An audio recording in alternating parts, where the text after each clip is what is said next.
Waalaikumsalam warahmatullahi wabarakatuh. Kesempatan hari ini saya membersamai Bapak Kepala Sekolah kami, Bapak Rudi Hartono dari SD Negeri 88 dan bersama saya Ocha Tresia CGP Angkatan 11 Kota Palembang. Izin Bapak. Silakan Bu.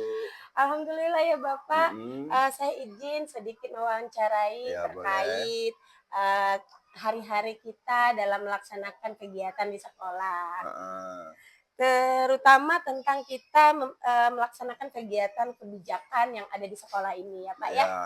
ya, Pertanyaan pertama nih Pak, selama ini sebagai Bapak menjadi kepala sekolah, apa sih yang dapat Bapak identifikasikan dalam kebijakan yang mana merupakan kebijakan dilema atau kebijakan rujukan moral? ya. Oke ya. Ini kebijakan yang kami ambil adalah salah satu dari kasus yang ada dapat dibedakan menjadi dua, yaitu antara dilema etika yang berdasarkan antara benar vs benar dan bujukan moral orang berdasarkan pada benar vs salah. Wah, benar sekali Pak ya. Jadi kalau dalam kehidupan kita sehari-hari kita melaksanakan banyak sekali kebijakan dilema, terutama dalam dilema etika itu terkadang Etika. Fakta benar dengan kebijakan benar dan Ya, juga kadang fakta benar dengan kebijakan kebijakan yang salah. salah. Iya, Iya, seperti itu. oke. Nah, selanjutnya nih Pak, Uh-uh. terutama nih Pak ya dalam kasus-kasus yang mana dalam kepentingan benar sama benar, kira-kira menurut Bapak itu mengandung nilai kebijakan atau tidak ya Pak? Ya, oke.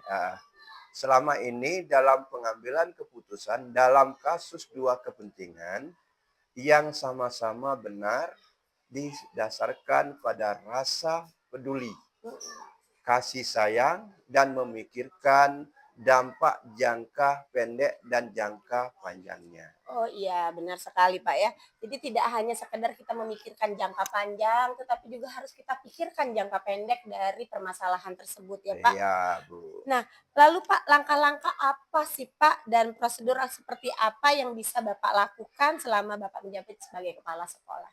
Langkah atau prosedur dalam pengambilan keputusan yang dilakukan selama ini adalah dengan melakukan analisa kasus, melihat siapa saja yang terlibat, nilai apa saja yang tertentangan, data dan fakta yang mendukung, serta melakukan uji kebenaran atau salah.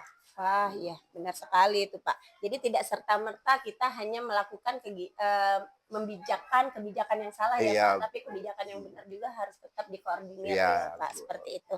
Nah Pak, mohon maaf Pak, hal-hal apa saja ya Pak yang selama ini merupakan tantangan mungkin Pak, atau pengambilan keputusan dari kasus-kasus dilema etika yang pernah Bapak hadapi? Oke, dilema etika. Yang pertama mengenali bahwa ada nilai-nilai yang saling bertentangan dalam situasi ini, menentukan siapa yang terlibat dalam situasi ini, mengumpulkan fakta-fakta yang relevan dengan situasi ini.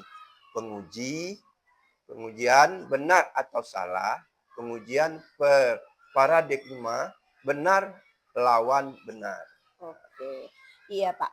Lalu Pak, apa sih Pak yang membuat Bapak itu menjadi sebuah tuntutan lah ya Pak, Ya, tatkala di mana banyak sekali jadwal di luaran sana, terus juga dalam sebuah kasus itu Bapak harus menyelesaikannya di tempat, seperti itu kan Pak. oke. Eee, Ya. Mungkin apa saja langkah dan bagaimana cara Bapak menyelesaikannya sesuai dengan prosedur yang Bapak sebutkan tadi? Ya, langkah-langkah yang pertama adalah hal yang merupakan tentangan adalah mempertimbangkan segala dampak yang ada. Berpikir dengan matang dan jangan menuruti emosi. Jangan terpengaruh oleh arahan orang lain dan menentukan tentang nilai-nilai kebenarannya. Nah, Benar sekali Pak ya, jangan membawa emosi ya, ya, terkadang kita itu emosionalnya. benar, menurut kita benar, tapi orang itu masih ngotot gitu ya Ya, Pak ya. Jadi suka terpancing ya emosi ya Pak. emosi. Nah Pak, adakah seseorang atau faktor apa ya Pak yang selama ini dapat mempermudah, dapat membantu Bapak dalam mengambil keputusan mungkin seperti itu, sehingga dalam kasus-kasus dilema etika ini Bapak dapat melaksanakan ini dengan lancar saja? Ya, oke, Bu. Ini pada kasus dilema etika yang bersifat ringan biasanya langsung diselesaikan saat itu juga. Mhm. Namun pada masalah yang lebih benar, ya, nanti kita diperlukan jadwal tertentu untuk menyelesaikan sesuai dengan prosedurnya. Adalah adanya seseorang CGP yang berperan aktif di sekolah yang memberikan wawasan dan pengetahuan baru sehubungan dengan prosedur pengambilan keputusan dalam menghadapi dilema etika. Wah, alhamdulillah Pak, berarti semoga saya juga bisa membantu peran ya Pak Ya, di sekolah ini insya ya Pak ya. Allah, ya. Nah ini Pak, pertanyaan terakhir nih Pak ya, dari semua hal yang telah Bapak sampaikan tadi, pembelajaran yang sudah kami dapatkan dan Iya, Bapak Bu. juga sudah petik dari pengalaman yang sudah kita lakukan selama ini di sekolah. Nah, apa sih Pak, keputusan apa yang bisa Bapak laksanakan dalam, dilema etika ini? Ya, keputusan dalam dilema etika ini, pengambilan keputusan yang dilakukan dengan mempertimbangkan paradigma dan proses berpikir dalam dilema etika yang selanjutnya kita harus dilakukan pengujian menggunakan langkah-langkah sistematis sesuai dengan pandangan Ki Hajar Dewantara, yaitu murid akan merasakan kebahagiaan setinggi-tingginya setelah melaksanakan proses pembelajaran atau saat ini kita menyebutkan sebagai merdeka belajar. Oh iya benar sekali Pak, dengan adanya kurikulum baru ini, Merdeka Belajar ini, kita dapat melaksanakan kegiatan-kegiatan dilema etika, Ya, menyelesaikan kasus-kasus dengan bijak ya ya, seperti itu ya Pak ya. oke. Alhamdulillah Bapak, terima kasih banyak atas waktunya. Ya, sama-sama. Kami mohon dukungan untuk terus disupport ya Pak kegiatan Insya TGP kami ya Allah Pak kami sampai support. Ya, kami selesai. mendukung sekali ya Terima untuk ke CGP ini kasih. ya. Terima kasih Ya. Bapak.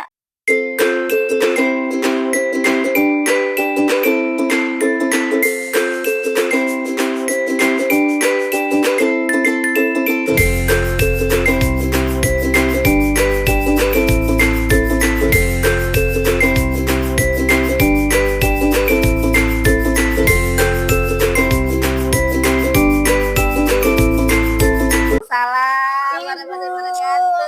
izin, mohon maaf ketemu lagi Bu kita. Iya, makasih silakan Ya, duduk. siap Bu, boleh Bu. Aduh, ada yang bisa dibantu nih, Bu Eca. Izin Bu, hari ini Ocha hadir di sekolah Ibu. Selain menjadi temannya Fitri di CGP Angkatan 11, Ocha juga sedikit mau mengulik informasi nih Bu dari Ibu Bu. Oh, Tanya-tanya iya. Oh, tentang boleh, boleh. seputar kebijakan universal yang ada di sekolah Ibu. Oh, boleh. Berkaitan juga dengan tugas kami demonstrasi kontekstual di modul 3.1 ini Bu, nanti kurang lebih ada 8 atau 7 pertanyaan yang akan saya tanyakan. Dan izin saya rekam ya Ibu ya. Oke, siap. Terima kasih Ibu, Iya. Masya Allah. Alhamdulillah Ibu kurang lebih udah berapa tahun di sekolah 139 Ibu sebelumnya? Di sini per 18 Juli 2020. Udah hampir 4 tahun ya, Juli lebih ya Bu ya? 4 tahun lebih ya berarti ya.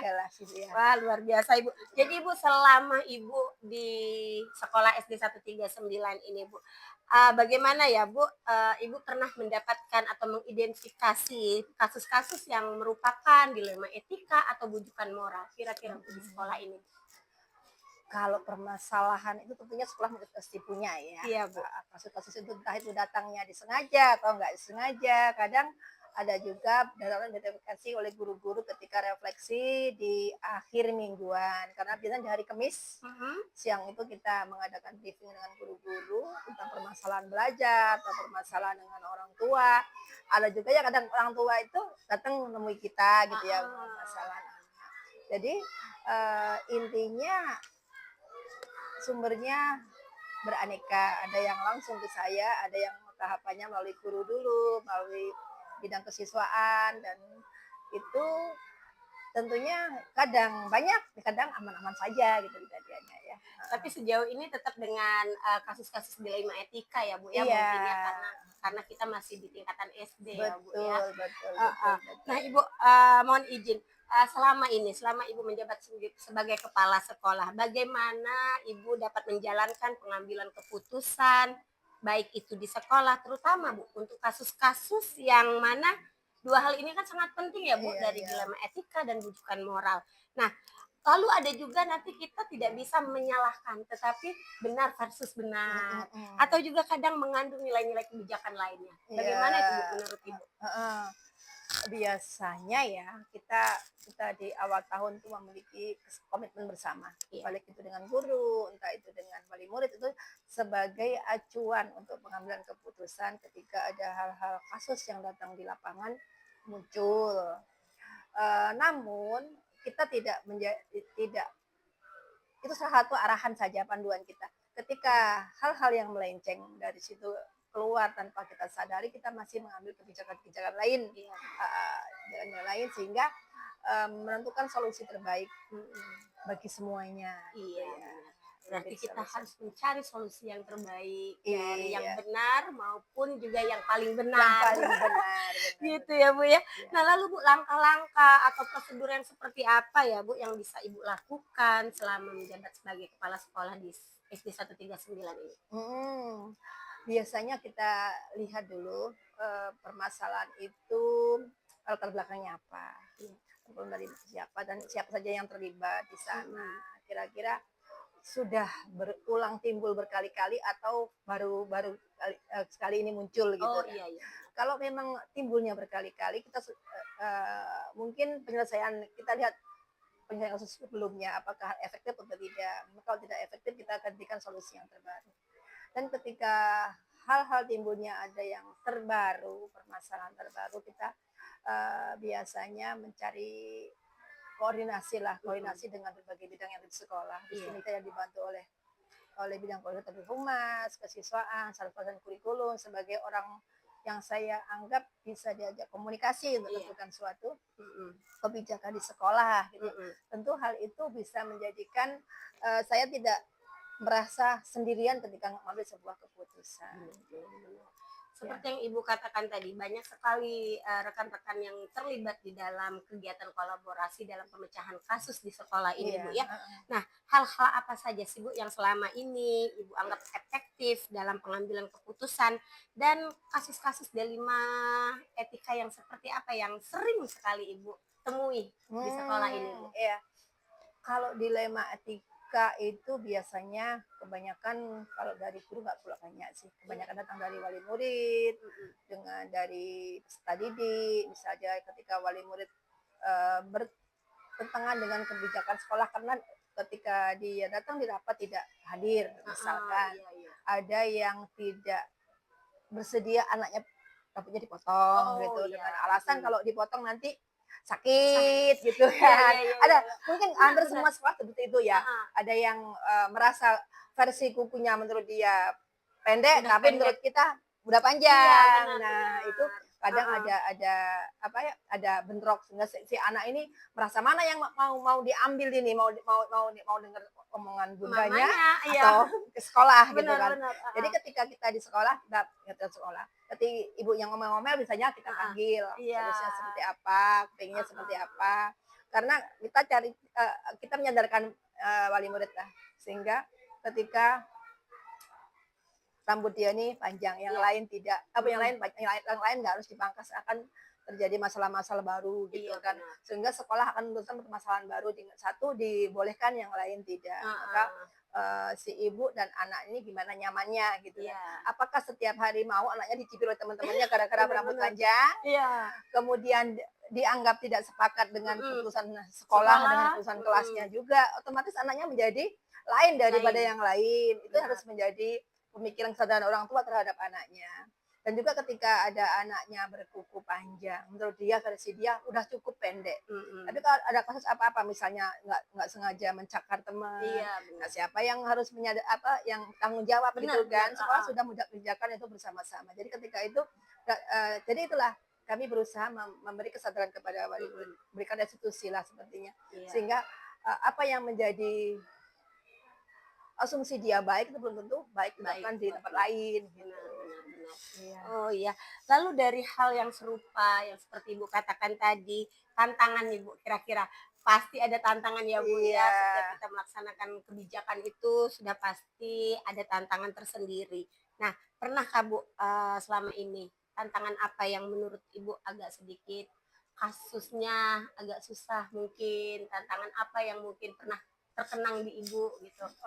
Oke, tantangan sebenarnya dari berbagai sumber ada, yang dari guru, misalnya ada salah satu guru yang nggak pernah hadir, aman-aman Heeh. saja, sedangkan yang lain kita pengennya datang on time tiap hari, Mhm. dengan melihat kasus yang satu tidak mendapat dukungan langsung dari pemerintah terkait, itu kadang saya jadi oh gimana ini? Iya. Saya pinginnya semuanya ikut sepakat bahwa kehadiran menjadi salah satu hal utama, pihak lain tidak ada dukungan. Itu Iya. menjadi salah satu permasalahan kita. Iya Tapi iya. namun kami menyatakan bersama Mhm. bahwa itu ketika di ketika itu terjadi pada kita tentunya nggak enak bagi kita. Jadi Benar. untungnya teman-teman menyadari bahwa itu tidak menjadi salah satu sifat keirian mereka gitu Oke. ya, sehingga tidak mengikuti hal-hal seperti itu. Kalau wali-wali murid ini biasanya bertentangan dengan kebijakan. Kenapa berbeda dengan sekolah Sekolah lain. lain? Iya. Padahal sekolah kita sekolah penggerak ya, Bu, Iya, ya? kenapa beda Heeh. dengan sekolah lain? Iya. Kenapa anak saya pulangnya lebih sore dari yang Iya, lain? benar Gitu. benar benar. Kenapa Heeh. itu ketika project, kenapa nggak belajar gitu Heeh, ya? iya. Itu kan Mhm. tentunya kita perlu sosialisasi yang lebih mendalam. Heeh. Terkadang ketika kita ajak berkumpul, yang datang orang lain sehingga tidak Heeh. sampai informasinya, Benar. dan itu Mhm. menjadi bentrokan antara pihak sekolah dengan pihak orang tua karena tidak ada adanya miskomunikasi. Setiap hari harus nulis, setiap Iya. hari ada PR, Iya sedangkan iya. di awal kita sudah berjanji ke wali murid bahwa eee, tidak wajib tiap hari membuat PR Iya. pada hari-hari tertentu, tidak wajib tiap hari menulis terus gitu kan. Benar. Nah, itu Heeh. mungkin miskomunikasi yang perlu kita kita cerahkan kembali Iya. gitu, kemampuan guru-guru dan sekolah untuk mencerahkan ini. Wah, luar biasa sekali tantangan Ibu Ya, Yulaika untuk memajukan SD Negeri 139 ini ya, Bu, luar biasa sekali, Bu. sama-sama. Nah, Bu, terkait masalah tantangan yang sudah Ibu ceritakan tadi, apakah Ibu punya jadwal tersendiri mungkin atau tata kala yang mana bisa Ibu susun sesuai dengan, kebijakan yang terbaik? Kayak tadi misalkan menyelesaikan masalah, saya bisa menerima kasus hanya di hari ini, seperti itu. Oh. Atau setiap hari Ibu standby gitu, Bu? Kalau jadwal itu saya nggak ada, Aha, ada. spontanitas berarti ya, Bu, ya? Spontanitas, begitupun saya bisa misalnya ada kejadian saya di luar sekolahan, saya harus berusaha untuk datang, biar selesai di Oh, hari itu. Jadi, saya lebih mementingkan pendidikan khusus di sekolah iya. daripada kebutuhan pribadi saya gitu ya. Waduh, luar biasa. Sehingga takutnya sih merembet-rembet, Benar semakin benar. baik nggak Mhm. kita biarkan semakin merembet ke hal-hal lain yang lebih luas, sehingga misalnya lebih susah ketika sudah semakin luas permasalahannya. Wah, luar biasa sekali, Bu. Nah, dari banyaknya faktor lalu juga kebijaksanaan yang sudah Ibu ambil di sekolah ini, Bu, apakah ada seseorang yang spesifik ya, Bu, ya, untuk mempermudah kegiatan Ibu dalam mengambil kebijakan atau semua rekan yang ada di sekolah ini memang sangat mendorong keputusan dan kebijakan yang telah Ibu jalani Iya, selama ini? benar Bu Ocha, secara spesifik sih tidak ada. Namun, dukungan teman-teman, dukungan orang tua, dan dukungan semuanya itu bisa menjadi support terbaik kita untuk membantu mengatasi permasalahan di sekolah.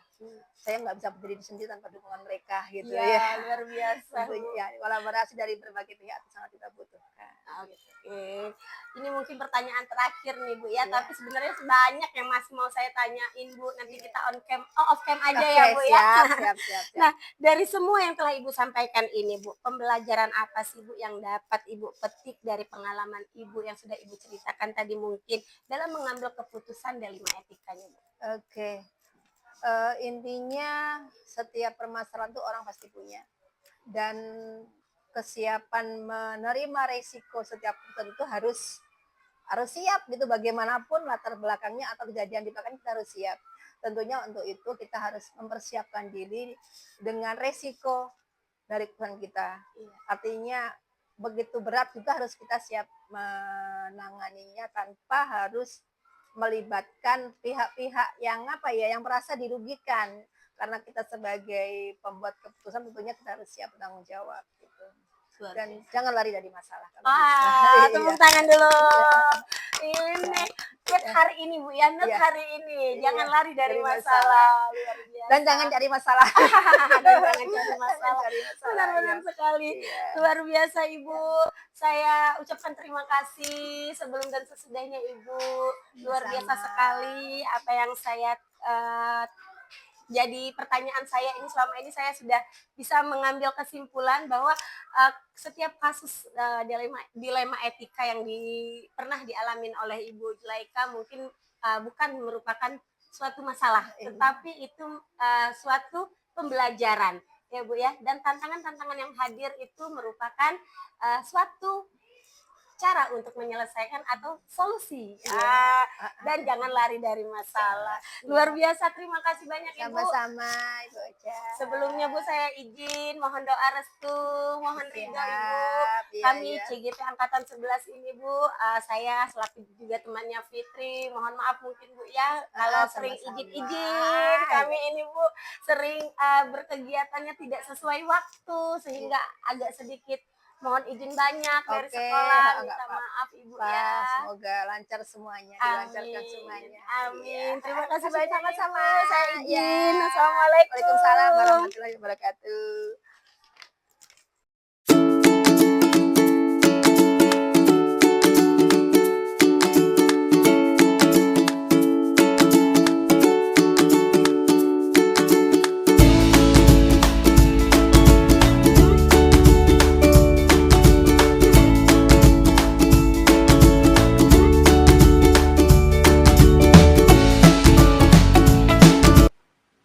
Assalamualaikum. Waalaikumsalam warahmatullahi wabarakatuh. Silakan duduk. Iya Bu, izin Bu. Ada yang bisa saya bantu? Iya Bu, izin Bu, sebelumnya saya Ocha Tresia, rekan dari Pak Lasiman, CGP Angkatan 11.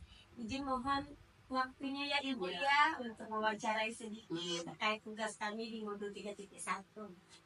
Baik Bu, terkait dengan tugas CGP nih Bu ya, di demonstrasi ekspor 3.1. Kira-kira sebagai kepala sekolah Ibu, pengambilan keputusan apa sih Bu yang sering dilakukan yang mengeluarkan waktu kurang lebih 20 menit ya Bu ya, kita ngobrolnya ya Bu ya, nanti izin ya Bu ya, untuk mengetahui tentang apa saja dan bagaimana cara Ibu untuk mengambil keputusan seperti itu.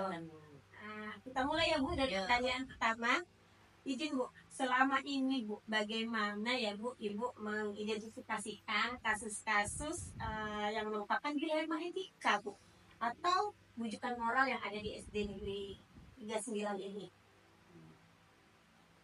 Saya biasanya tahu kalau ada dilema etika saat ada konflik antara aturan sekolah dengan kebutuhan pribadi siswa. Oh iya. Seperti kasus siswa terlambat tapi punya niat tinggi untuk tetap masuk sekolah. Iya. Atau bisa juga siswa berkelahi karena hal sepele dan lain sebagainya. Oh iya benar Bu. Nah, lalu bagaimana ya Ibu menjalankan untuk mengambil keputusan tersebut di sekolah Ibu?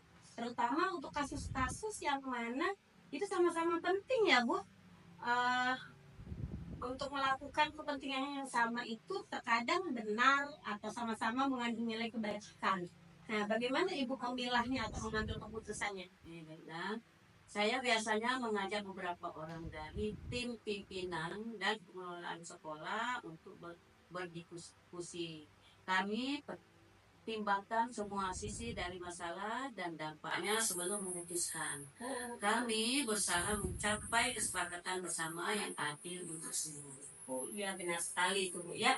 Nah lalu langkah-langkah atau prosedur apa sih Bu yang bisa Ibu lakukan selama ini menjaga isi Bu? Langkah-langkahnya kami mengumpulkan semua informasi terkait dan identifikasi nilai-nilai yang bertentangan. Setelah itu, saya akan mempertimbangkan dampak keputusan untuk semua orang. Lalu berdiskusi dengan tim untuk mengambil keputusan berdasarkan analisis tersebut. Barulah setelah itu saya membuat rencana untuk melaksanakan keputusan. Oh iya benar sekali Bu. Luar biasa Ibu ini. Ibu, hal-hal apa saja Bu yang selama ini Ibu anggap efektif dalam pengambilan keputusan? Lalu kasus-kasus dilema etika ini seperti apa ya Bu kira-kira?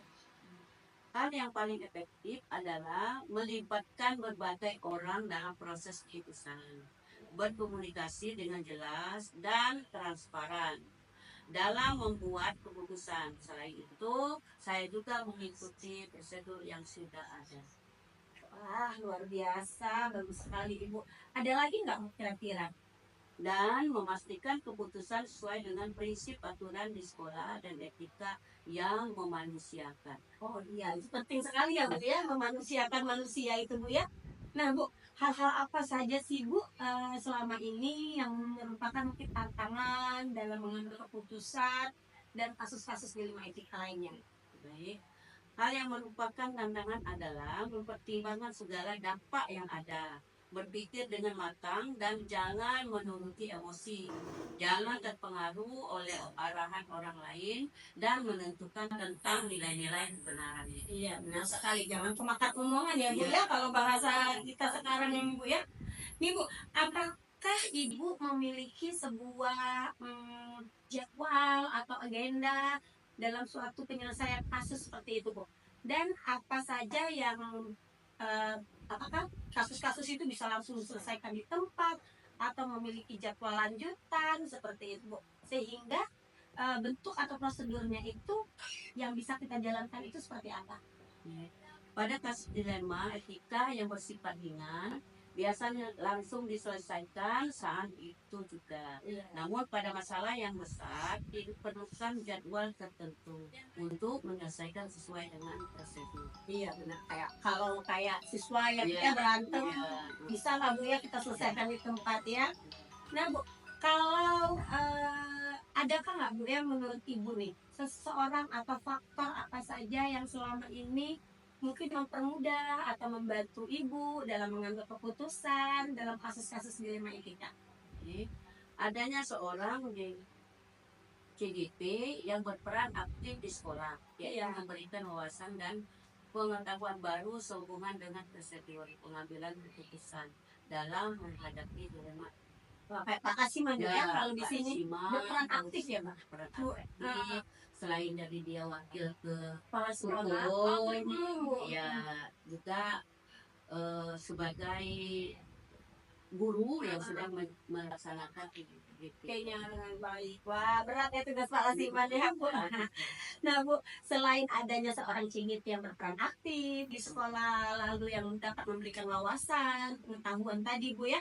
Nah dari semua hal yang telah Ibu sampaikan ini Bu, kira-kira pembelajaran apa sih Bu yang dapat kita petik dalam pengambilan keputusan selama Ibu menjadi kepala sekolah? Oke. Dalam pengambilan keputusan yang dilakukan dengan mempertimbangkan paradigma dan proses berpikir dalam dilema etika yang selanjutnya dilakukan pengujian menggunakan langkah-langkah sistematis sesuai dengan pandangan yang diajar dengan target, yaitu murid yang akan merasakan kebahagiaan setinggi-tingginya setelah melaksanakan proses pembelajaran atau saat ini kita menyebutnya sebagai merdeka belajar. Oh iya benar sekali Bu. Masya Allah Ibu, terima kasih atas Ya, waktunya. sama-sama. Maaf ya Ibu, saya ganggu waktunya. Semoga sukses. Amin, terima kasih Iya. banyak. Angkatnya akan kami laporkan kepada dosen kami, Bu, Iya. pembimbing kami dan Iya. fasilitator kami. Terima kasih Bu atas Iya. waktunya. Saya mohon izin Bu ya. Iya. Permisi Bu. Assalamualaikum. Assalamualaikum warahmatullahi wabarakatuh.